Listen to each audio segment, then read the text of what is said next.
سلام علیک همکاران عزیز. درباره وقت باید یک بار دیگه به شما رسانه میدم که وقت این قیمت بهاست. انسان یکی با صبر با تحمل همون وقت رو در گرفتن علم و معرفت صرف میکند. حتی برای علم و معرفت گرفتن صبر زیاد لازم است. آدمی با صبر علم رو از خود میکنه معرفت. ما وقتی که در سودان تعلیم میگرفتیم اونجا یکم گرمیش به حد طاقت فرسا بود، گرمی همون افریقا. دیمش که علم های ما بسیار سواد دانشی که می آموزوندن به ما دانشی بسیار وزنی بود. زبان عربی، زبان قرآن، زبانی که مادریمو نیست، زبان مادریمو تاجیکی دشوار بود. با همراه ما دانشجوهایی بودن که از من خورد بودن، یوش جوان بودن، لیکن 7 سال از من دخترکای خورد بودن، 6 سال از من 20 سال رفته بودن و یا 17 18 16 میخوام بودن. وقتی که ما دادیم کورس سیم کورس بودیم اومدن و یا نتونستن داخل شده برای که رغبت خواندن نداشتن یا که هوسکی رفتن که خارجی را تماشا کرده بیم داخل شدن نتونستن. در یکم کورسی داخل شدن اف دیدن، در دیم کورسی داخل شدن اف دیدن، سیم کورسی دیگه قبول نکردن، گفتن که نمیشود اینو به وطنشون برگردانده شود. بعد گرفته فرستادن. اما با رحمت خداوند که دو قدم صبر طاقت خداوند فقط میگفتن که صبر برای من ده. در اونجا یک نیم سال بعد میخواندن ته کورسی رو برای داخل شدن به دانشگاه. لیکن من در 10 ماه خواندم، امتحان سپاریدم، در اساس اتستات صنف دهمی مکتب میانه مرا با دانشگاه قبول کردن. یک نیم سال معلوماتی که اونها میخواندن زبانی عربی را ما در 10 ماه از خود کردم. برای که ته کورسی مکتب میانه به منم یوری میرسوند. پدر رحمتی میگفت که تو مکتب را اگر نخوانی هیچگاه فکر نکن که علم های آینده را از خود کرده میتوانی.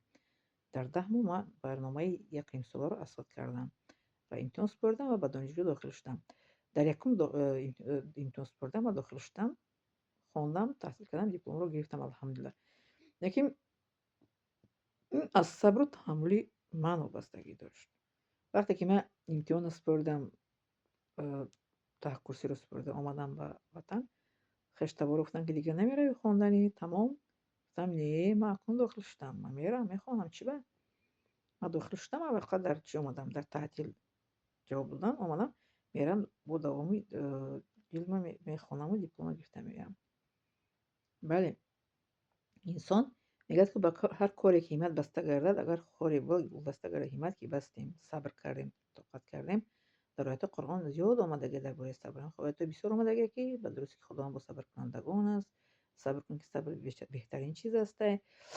در سوره الم نشر آمدگی است که پس از هر درستی که پس از هر دشواری سبکی هست و تحقیق پس اثر دشواری سبکی است. بود در آیاتی همون سوره الم نشر میگه دشواری پشت سر میکنیم که بعد ما به دست میاریم سبکی را. ما در خوابگاه طعام های میپختن که ما خورده نمیتونستیم، نه که ما روزه میگرفتیم گشنگی رو پشت سر میکردیم. حتی طعام های سیروان کده میدادن ما، طعام هایی که تماما خورده نمیتونستیم. لوبیو سخت داشتن هم افریقایی میکردن، فول میپختن ما نمیتونستیم خوردن. هم 5 سال که در اونجا تمام فولشون خوردن نتونستم. بعد ما میرفتیم چیز استیپендیum میگرفتیم، استیپندیوم نمیگرفتیم. بعد 2 ماه بود استیپندیه ندادن. باز دوباره با نقدتان میکنم که چقدر ما پول پیدا کردیم. هم استیپندیوم قطعی خیلی رفته میسو که یک سبزوات میوگی میخردیم میوردیم، یک موهی میسو میخردیم یا یک مرغ طبقه میوردیم. با همه دخترای زمین چی میگن اساسیر نمیخوردیم. داره ورده با چند دختری که دارم یک تا کوارتیر بدیم 12 کس 18 کس 20 کس خیلی میکنیم. میگه یک مویز رو چی قواندر خورد با هم تقسیم کرده یک چیزی میخوردیم.